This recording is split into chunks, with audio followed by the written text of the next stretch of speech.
Bonjour, si vous venez de nous rejoindre sur l'antenne de TV7, merci à vous d'être avec nous. Restez là, tout de suite, c'est l'heure de l'invité de la matinale. Et ce matin, on parle de santé mentale avec la 32e édition des semaines d'information sur la santé mentale.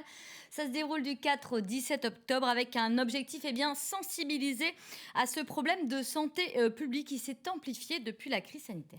Oui, bonjour Amandine, on va en parler avec notre invité qui est Arnaud Détombes. Bonjour, merci d'être avec nous sur la matinale de TV7. Vous êtes le directeur de l'association Espoir 33. Avant de se pencher sur votre association, on va s'intéresser justement à la semaine d'information dont Amandine vient de nous parler. Très concrètement, est-ce que vous pouvez nous dire quels sont les objectifs de cette semaine ? Alors les objectifs de ces semaines, globalement, c'est de sensibiliser le grand public aux problèmes de la santé mentale, donc d'informer par rapport à un thème annuel qui est le droit des personnes en général dans la société, de rassembler aussi ces personnes avec le grand public, les proches aidants, les familles, les professionnels, lors de manifestations qui sont organisées tout au long de ces 2 semaines. L'idée, c'est d'échanger, l'idée, c'est de faire se rencontrer des mondes qui se rencontrent peu. On peut aussi parler des dispositifs qui existent, et ils sont nombreux et parfois manquent de cohérence. Donc c'est aussi parler de ces dispositifs-là. Et puis également développer aussi des réseaux qui existent et qui doivent se développer pour éviter notamment les ruptures de parcours de ces personnes qui sont en souffrance. On va justement se pencher sur ces personnes qui sont en souffrance et que vous accompagnez dans le cadre de votre association Espoir 33. Votre association, comment est-ce qu'elle accompagne justement ces personnes en souffrance ? Alors, elle accompagne en fonction de divers dispositifs. L'association, elle a 32 ans d'existence maintenant, donc on accompagne environ 250 personnes sur la métropole bordelaise, avec une cinquantaine de salariés. Donc, tout a commencé il y a 32 ans, où des professionnels et puis des familles se sont réunis pour essayer de créer des structures qui étaient en dehors de la psychiatrie, parce qu'à l'époque, c'était seule la psychiatrie qui traitait le problème de la santé mentale. Et du coup, l'idée, c'était de créer des lieux qui soient en dehors de la psychiatrie et qui, avant tout, accueillent des personnes avant d'accueillir des patients. Quel est justement le profil des personnes que vous suivez ? Est-ce que ce sont des très jeunes personnes, des personnes un peu plus avancées dans la vie ? Est-ce qu'il y a un profil type ? Alors, il n'y a pas forcément de profil type. On peut dire qu'on accueille, nous, les personnes qui ont eu déjà un parcours psychiatrique, dans le sens où il y a l'apparition de la maladie, qui arrive souvent autour de la vingtaine ou de la trentaine, majoritairement. Il y a au départ, malheureusement, un déni de la maladie qui peut prendre un petit peu de temps. Ensuite vient la période du soin, où les personnes sont hospitalisées. L'hospitalisation peut durer parce qu'il est difficile de trouver un traitement rapidement. Donc il y a souvent des allées et venues. Et ensuite, effectivement, quand les personnes sortent de l'hôpital, notre association a pour but de les inclure dans la société, de les aider à retrouver leur place, à être de nouveau acteurs de leur vie, par différentes structures. Donc soit des structures d'accueil de jour, que nous appelons les clubs, qui sont au nombre de 3 sur la rive droite et la rive gauche. L'idée, là, c'est d'accueillir des personnes sur la journée, d'accueillir ces personnes-là en tant que personnes et pas en tant que malades, et sur des principes de libre fréquentation, c'est-à-dire que les personnes peuvent venir quand elles le souhaitent et surtout quand elles le peuvent, sur des plages qui sont très larges, c'est-à-dire on est ouvert les week-ends, les jours fériés, on est fermé qu'une journée par semaine. Et l'idée, c'est de remettre la personne actrice de sa propre vie, d'exercer sa citoyenneté dans ces structures qui sont collectives, et par l'entraide, de retrouver confiance en elle.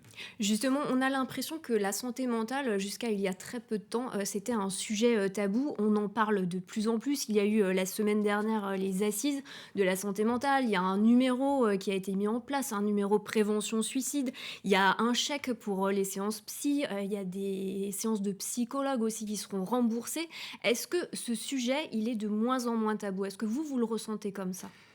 Il est de moins en moins tabou, on en parle de plus en plus, mais on part de très très loin. Voilà, c'était tabou longtemps, ça a été tabou dans la société, ça a été tabou dans les familles également. Donc il y a des associations de familles, dont l'UNAFAM, qui œuvrent justement à donner de l'information par rapport à tout cela. Ces décisions du président sont toujours des choses qui sont très positives. Il n'empêche qu'il y a quand même encore beaucoup de problèmes de stigmatisation de ces personnes-là.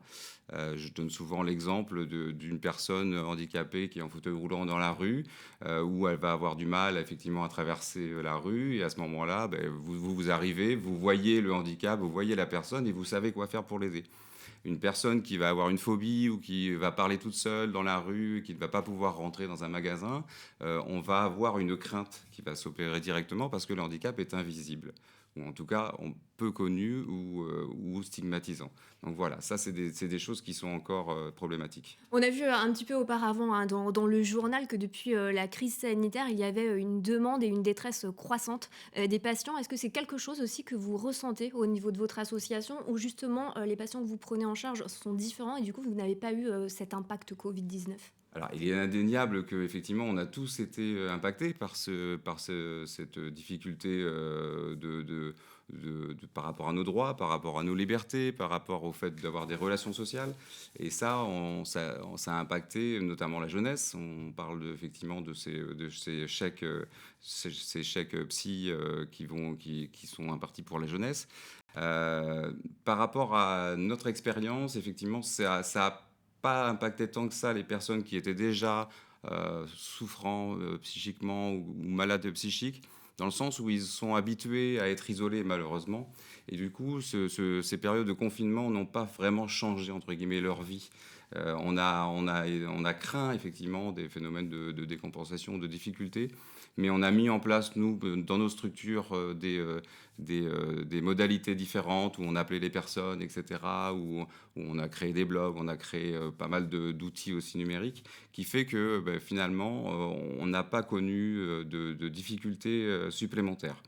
En revanche, en période de déconfinement, là, effectivement, il y a eu un petit relâchement de ces personnes-là et on a pu voilà, avoir des situations un peu difficiles.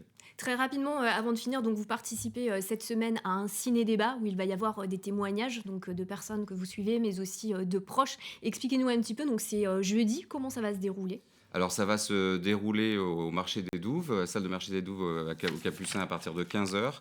L'idée, c'est de présenter 2 films qu'on va projeter. Donc un film qui a été réalisé par les ateliers à ciel ouvert. Ce sont 2 réalisateurs qui ont réalisé ces 2 films-là sur la santé mentale. L'idée, c'est d'avoir des témoignages de personnes par rapport à ce qu'ils ont vécu, ce qu'ils vivent dans nos structures, que ce soit les structures, les clubs ou le SAMSA qui intervient, lui, à domicile, qui est un service d'accompagnement médico-social pour personnes adultes handicapées, qui intervient à domicile et qui a pour but d'aider les personnes sur les actes de la vie quotidienne, sur les habilités sociales ou sur le soin.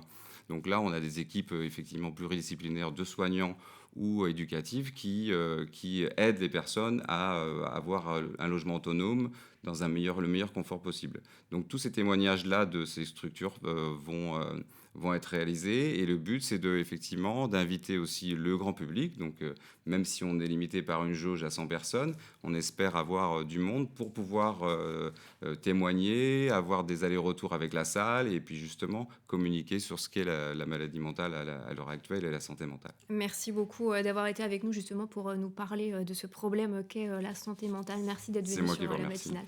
Merci. Voilà une interview que vous pourrez retrouver sur le site internet de TV7. Et puis n'oubliez pas d'aller faire un tour sur le site internet des semaines d'information de la santé mentale, puisque plein de choses sont organisées tout près de chez vous.